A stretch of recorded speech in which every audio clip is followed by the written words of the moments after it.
ঈদ মোবারক।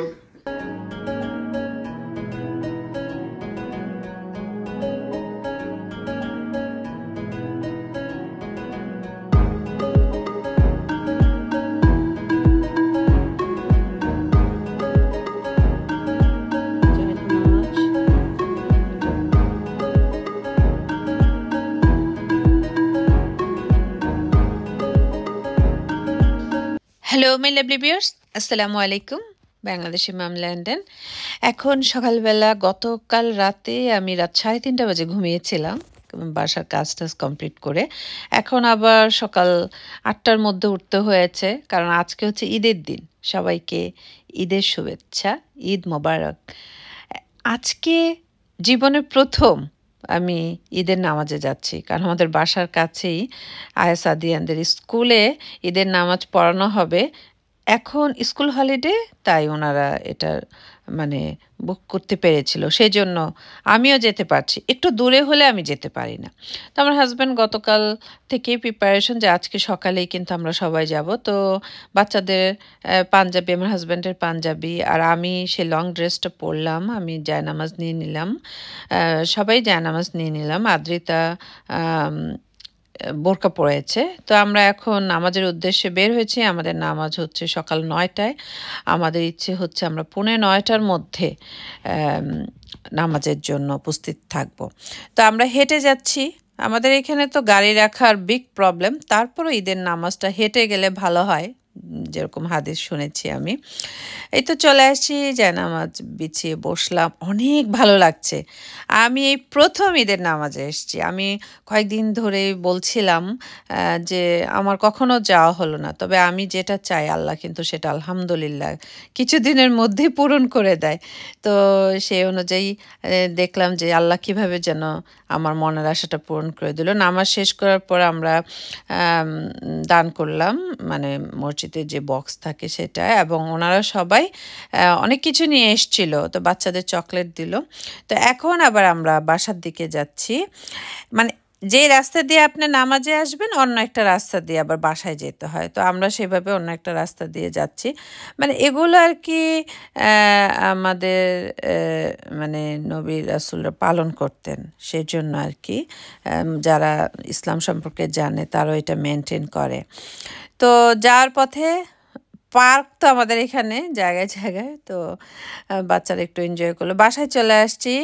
তো এই তো আমার হাজব্যান্ড, 2 ছেলে, মাশাল্লাহ ওদেরকে অনেক ভালো লাগছিল। আজকে ইভিনিংয়ে আমাদের বাসায় গেস্ট আসবে। আগেই দাওয়াত দেওয়া হয়েছে, তো ওনারা আসবে। দেখি কয়জন আসে, কয়েকটা ফ্যামিলিকে দাওয়াত দেওয়া হয়েছে। আর আমার তো এই সপ্তাহটা পুরাই বন্ধ। আমার হাজব্যান্ডকে বললাম যে আজকে সকালে তোমাকে fried rice, chicken fry, soup এগুলো করে দে। ও বলে যে না, আমি এতদিন রুটি খেতে পারি নাই, আমি আজকে রুটি খাবো। তো আমি জানতাম এটাও বলবে, সেজন্য গতকাল আমি সবজি করে রেখে দিয়েছিলাম যে সকালবেলা তো লাগবে। আর বুটের ডাল দিয়ে গরুর কিমা দিয়ে করা আছে, সেটা দিব। তো এই জন্য ডিম, পরোটা আর সবজি আর বুটের ডালের তরকারি, এগুলো আমি এখন টেবিলে দিচ্ছি। এই তাওয়াটা আমাকে দিয়ে আমার হাজব্যান্ড কিন্তু কিনেছিল, আপনাদের মনে আছে। তো আজকে আমি এটা ফার্স্ট ইউজ করছি। এত বাজে এই তাওয়াটা, মানে যতগুলো কিনেছি এ পর্যন্ত এটা সবচেয়ে বাজে আমার মনে হচ্ছে। মানে আমার ইলেকট্রিক চুলার জন্য খুবই খারাপ, হয়তো বা গ্যাসের চুলার জন্য খুব পারফেক্ট হতো। আমার ভালো লাগলো না। আমি ভাজার পর মনে হলো মাঝখান দিয়ে শুধু একটু আগুন ওঠে, চারিপাশে অত গরম হয় না, আর খুব তাড়াতাড়ি ডিম বলেন রুটি বলেন মাঝখানটা বেশি পুড়ে যায়। আমার বেশি পছন্দ হয়নি, হয়তো বা নেক্সট টাইম থেকে এটা আর ইউজ করা হবে না। তো ডিমটা ভাজার পর আমি আমার আগের যেই রুটি ভাজার তাওয়া সেটা আবার নামাবো, কারণ আমি খুব বেশি একটা হ্যাপি হতে পারিনি। তো এখন আবার সেই আমার আগের তাওয়ার মধ্যে আবার বের করে গরম করে পরোটা দিয়ে দিলাম। সকালের জন্য বাচ্চারা উইটাবিক্স খেয়েছে, কারণ ওরাও চাচ্ছে না হেভি খাবার খেতে। আসলে রমজান মাসে তো দেখেছেন অনেক কিছুই বানিয়েছিলাম। আমি তো ব্লগ দিয়েছি মানে ৪-৫ দিন পর পর। কিন্তু প্রত্যেক দিনই আমি কিছু না কিছু ওদের জন্য বানাতাম। ভাজা পোড়া অত করিনি, কিন্তু ফ্রাইড রাইস, চিকেন ফ্রাই অনেক কিছুই ওদের বানিয়ে খাইয়েছি। সেজন্য যে ঈদের দিন যে আবার একটু বিশেষ কিছু খাওয়া, সেটা ওরা অত এনজয় করে না। মানে সবসময় যদি আবার দেখা যেত এগুলো না করতাম, নরমাল ভাত, তরকারি এগুলোর মধ্যেই থাকতো, তাহলে হয়তোবা ঈদের দিনে খুব বেশি খাবার সবাই এনজয় করত। আসলে দেশের বাইরে একটু এমনই, মানে প্রত্যেকদিনই কেমন যেন রান্না-বান্না, খাওয়া-দাওয়া এরকম। তো আলহামদুলিল্লাহ সবকিছু মিলে ঠিক আছে। গতকাল তো কিছু মিষ্টি খাবার বানিয়ে রেখেছিলাম। তো আজকেও কিছু তৈরি করব। আর চটপটি সকালবেলায় চুলার উপরে দিয়ে তারপর নামাজে চলে গিয়েছিলাম। চটপটির বুটটা কি, মানে হঠাৎ দেখবেন এত ভালো বুট পড়ে, একদম সফট হয়ে যাচ্ছে। আবার হঠাৎ দেখবেন খুব বেশি একটা ভালো হয় না। কেমন হাজার জাল দেওয়ার পরও কেমন একটু শক্ত, শক্ত থাকে, এরকমটা হয়। এগুলো হচ্ছে মানে আপনার বুটের কোয়ালিটির উপর নির্ভর করে কেমন। তো আজকে দুপুরে আমার ফ্রেন্ডের বাসায়, ও অনেক দিন ধরেই বলছে যে আমি আসতে চাই না কখনো, কেন যেতে চাই না ওদের বাসায়, কী কারণ? আসলে কোনো কারণই নেই। আমার সবসময় মনে হয় সবাই আমার বাসায় আসুক। আবার মাঝে মধ্যে কিছু, কিছু মানুষের সাথে অভিমান করি যে আমি ফোন দিলেই ওরা শুধু রেসপন্স করে, ও কেন ফোন দেয় না? এখন বয়স হওয়ার সাথে, সাথে অনেক রকম অভিমান করি আরকি। তো আ ঈদের দিন তো খুব এনজয় করছি। আর আমাদের ঈদের দিন সৌদি আরবের সাথে হয়, আর বাংলাদেশে একদিন পর হয়। তবে আমার খুব বেশি খুশি লাগে যেদিন বাংলাদেশে ঈদ হয়। বাংলাদেশে ঈদটা হলে মনে হয় যে আমার আত্মীয়স্বজন সবাই খুব এনজয় করছে। সেটা ভেবে আমার ভালো লাগে। কিন্তু আ আমাদের এখানকার ঈদ তেমন বেশি মানে নিজেরাই একটু মনে, মনে খুশি হই। মানে খুব বেশি যে একটা ভালো লাগা সেটা করা হয় না। বাংলাদেশে তো বড় হয়েছি। তো বাংলাদেশের কথা তো মনে হয় যে সেই ঈদের আগে ভালো লাগা, মেহেদি দেওয়া, এই কাপড়-চোপড় লুকিয়ে রাখা, কাউকে না দেখানো, অনেক কিছু মনে পড়ে। তো সেই দিনগুলো তো আর এখানে পাই না আসলে। তারপর আলহামদুলিল্লাহ আল্লাহ অনেক ভালো রেখেছে আমাদের। তো ফাইনালি নাস্তা খাওয়ার পর হাসব্যান্ডের জন্য আমার জন্য চা বানিয়ে নিয়ে আসলাম। দুধ চা, অনেকদিন পর না একসাথে চা খাওয়া, মানে সকালবেলা। তো আলহামদুলিল্লাহ রোজার মাসটা খুব ভালোভাবে পার করেছি আমরা। তো এখন টিভি দেখতে, দেখতে একটু চা খাবো। আমাদের এখানে আসলে রবিবার ঈদ হলে অনেক গেস্ট আসে। গাড়ি রাখার সুবিধা, সবাই এসে অনেক আনন্দ করতে পারে। কিন্তু এই অন্যদিন ঈদ হলে ইভিনিং ছাড়া মানুষ আসতে চায় না। তো আমি এখন মিষ্টিটা তৈরি করে নিচ্ছি।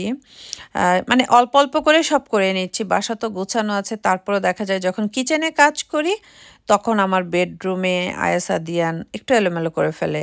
আমি আজকে কাউন্ট করেছি, আমি ওয়ারড্রোবের ড্রয়ারটায় এ পর্যন্ত ৭-৮ বার লাগিয়েছি। আমার ছেলেরা খুলে রাখে। হাজার বুঝালেও তারা টাইডি আপ করে রাখে না।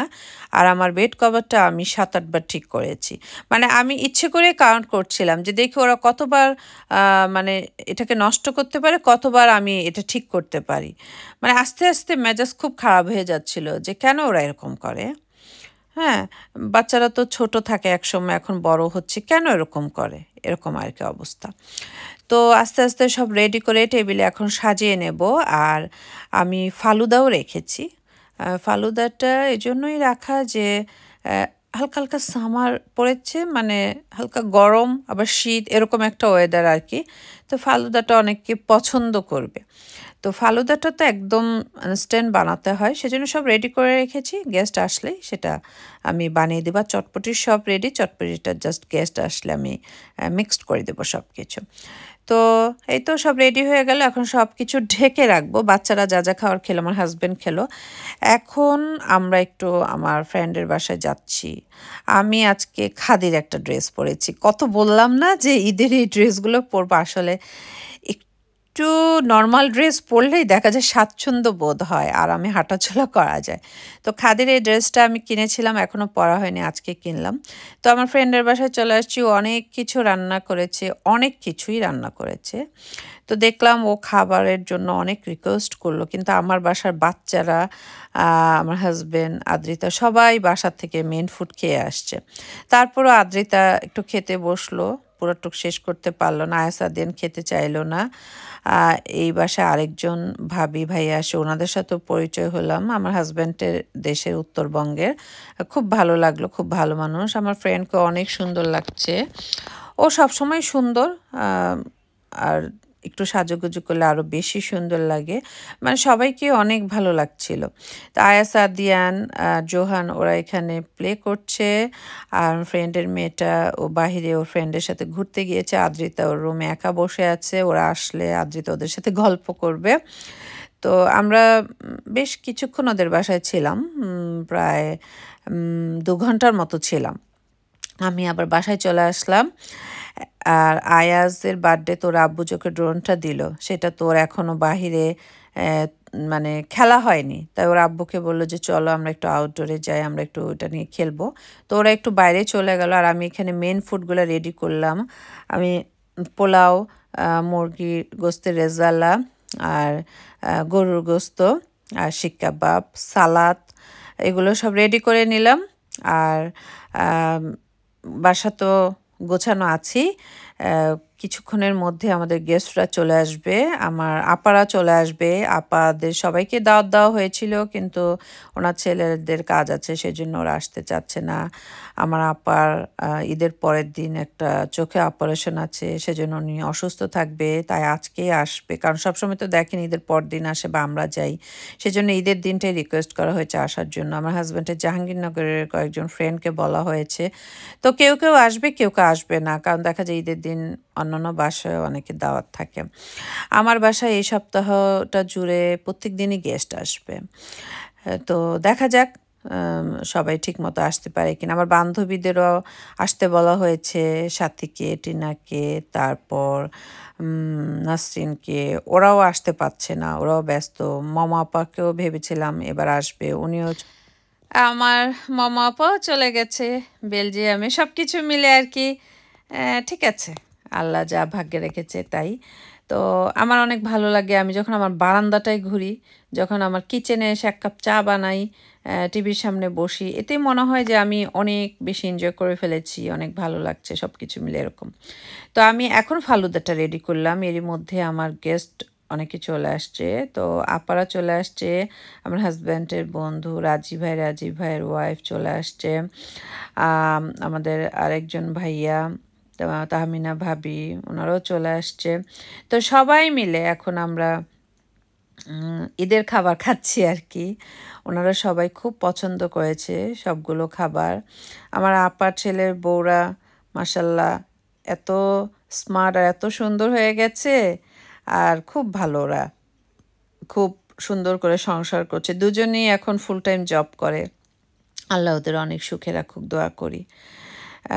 মানে ফুল টাইম জব ঠিকই করে, জব থেকে যখন আবার বাসায় আসে আমার আপাকে ওরা অনেক হেল্প করে, যেটা আমি বলে শেষ করতে পারবো না। তো সব সময় দোয়া করি আল্লাহ ওদেরকে সুখে রাখুক। তো খাওয়া দাওয়ার পরে আমরা অনেকক্ষণ গল্প করলাম, এখন আমি মেন ফুড দিয়ে দিয়েছি, যা আমরা এখন সবাই মিলে মেন ফুড খাই। আমি খুব সিম্পল খাবার করেছি। তো সবাই মিলে এখন খাচ্ছি। মানে ভালো লাগে এই যে সবাই মিলে গল্প করা, ঈদের দিনটা সবাই মিলে খাওয়া দাওয়া করা। আসলে ঈদের দিনে তো সবার বাসায় রান্না হয়, কিন্তু এই যে সবাই মিলে গেস্টরা মিলে যে খাওয়া, অল্প খাবারও মনে হয় যে অনেক কিছু। তো তাহমিনা ভাবে এখন আমার বারান্দায় চলে আসছে, উনি আমার বারান্দা খুব পছন্দ করে। তো ফাইনালি এখন রাত হয়ে গিয়েছে, সবাই চলে গেল, আর আমি কিচেনটা গুছিয়ে নিলাম। এখন রাত 12টার মতো বেজে গিয়েছে, সব কিছু ধুয়ে মুছে আমি এখন ঘুমানোর জন্য যাব আর কি। খুবই টায়ার্ড, গতকাল তো একটু ঘুম হয়নি। তো এই তো উইন্ডোটা এখন খুলে দিই, বাতাস আসবে, তারপর কিচেনের মানে ফ্রেশনেসটা যে সেটা চলে আসবে। তো এই তো খুব ভালোভাবে ঈদ কাটলো। আগামীকাল আবার গেস্ট আসবে, শুক্রবারও গেস্ট আসবে, শনিবারে সবার জন্য একটা সারপ্রাইজ আছে, কে আসছে আমার বাসায়। তো আজকে এ পর্যন্ত, সবাই খুব ভালো থাকবেন, আমাদের জন্য দোয়া করবেন। আল্লাহ হাফিজ।